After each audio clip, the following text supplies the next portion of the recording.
The skeletal queen's jaw creaked open, her voice echoing like wine through a canyon. You carry the Onyosi's poison, child. As I once did. Adis recoiled, but Kwame held his ground. Yon Kemderim, he breathed. The lion queen who united Samunda. The corpse's hollow eyes flickered with starlight. And you are the hyena prince, heir to shadows. How fitting that destiny binds you. Her bony finger pointed to the meteorite shard lodged in her skull. The Onyosi's heart lies here. Take it, and the sorcerer's power grows. Leave it, and your people perish. There's no other way. Adis demanded, Nkemderim's skull tilted. There is always a price. My spirit guards the Onyosi's song, the ritual to unmake it. But to learn the song, you must drink from my bones. Kwame gripped Adis' arm. Don't. Ancestor magic is a trap. Says the man with shadows chewing through his soul, Adis snapped. She seized the skull. The moment her lips touched bone, visions erupted, Nkemderim, alive and roaring, merging with the Onyosi to stop a plague. Her skin cracking into stardust. Her sister, consumed by jealousy, whispering with the sorcerer's cult. A betrayal that drowned the kingdom in civil war, Adis wrenched back, blood trickling from her nose. The ritual requires a life, she whispered. Someone bound to the stone must die. Nkemderim's corpse smiled. Clever girl. Adis staggers outside the cave, clutching the Onyosi shard. The night sky pulses with constellations shaped like Nkemderim's scars. She hums a fragment of the ritual song, and the stars shift, forming a map to the eternal size hiding place. Kwame watches, shadows coiled around his fist. You're playing with fire, Stormbringer. It's not fire, she says, lightning dancing in her palm. It's memory. The ground trembles as the vision fades.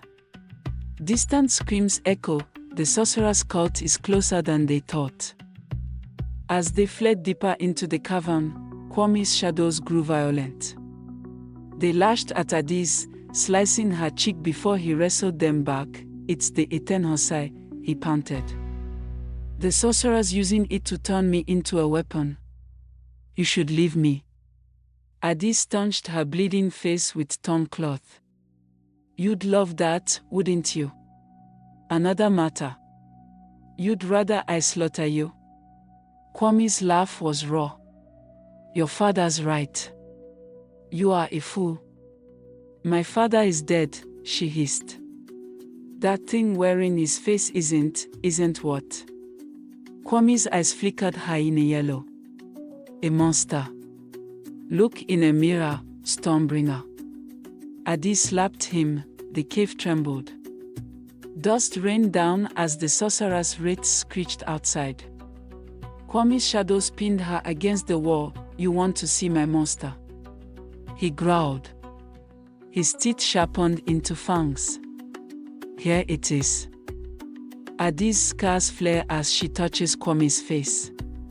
A vision flashes, a younger Kwame, no older than 12, kneeling beside his sister Zorospire. His father forces the Etenhosai into his hands.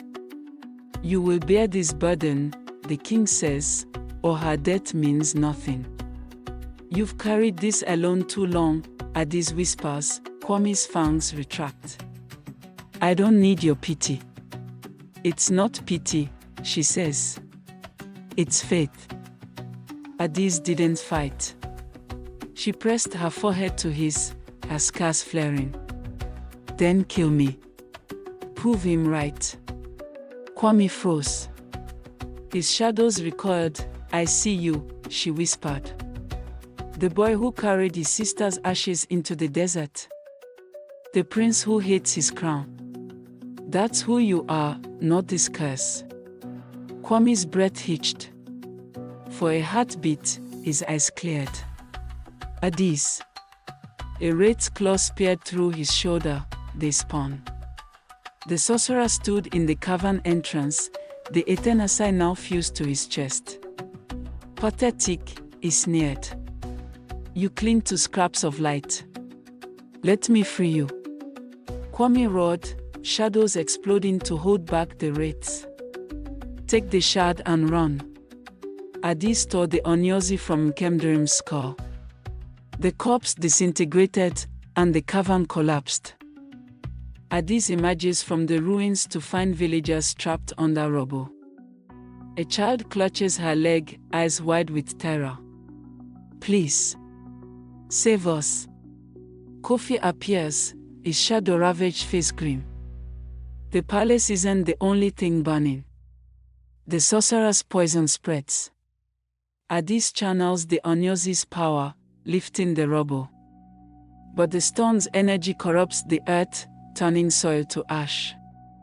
I can't control it, she mutters. Then learn, Kofi says, tossing her a scroll, a fragment of Nkemdirim's song. In the throne room, King Jabari writes on the floor, the sorcerer's voice tearing from his throat. Strike true, daughter. Let me taste your lightning. Adis levels the dagger. I'm not here for you. She plunges it into the Onyosi shard, the meteorite screams. Light erupts, searing her skin. Jabari's body goes rigid as the sorcerer's spirit rides free, a mass of teeth and smoke. You dare? Adis seizes the eternasai from his chest. This ends now. She slams the twin stones together. The explosion blinds her. When the light fades, the stones float in a helix of storm and shadow. Kwame stands across from her, his scars mirroring hers. The ritual, he says softly. One of us has to die. Adis' tears sizzle as they fall. It should be me.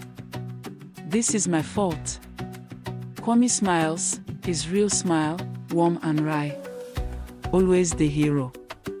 He steps into the light. But I'm done taking orders. He kisses her, then shoves her out of the helix. No. The stones consume him. His body dissolves into starlight and shadow. And the merged meteorite falls, silent and cold, into Adis' hands. Adis stumbles into the palace garden, now a wasteland of ash and wilted blooms. The merged meteorite hums with Kwame's voice, Adis. Help me. The sorcerer's laugh echoes. Souls bound to the stones never die.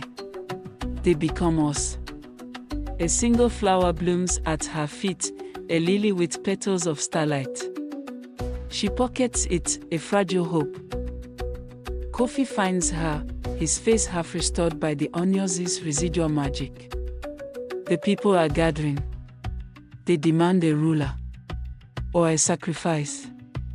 Behind him, villagers chant her name, their eyes glowing high in yellow. Go on, little sparks. But remember, stories follow those who dare to listen. Adis and Kwame merge storm and shadow magic to defeat a sorcerer, sealing a deadly rift at great cost. Their victory breaks a curse, reviving their land, but years later, their daughter Amora discovers a twin meteorite, awakening the sorcerer's spirit within her, hinting at an eternal cycle of storm and betrayal. This tool waits for your voice. Subscribe or let silence drown your tale. Feed this fire. Like now. Or let the storyteller's breath grow cold. The bell tolls once. Ring it. Or let the next tale bury itself in sand. The wall between words is thin. And the stories are listening.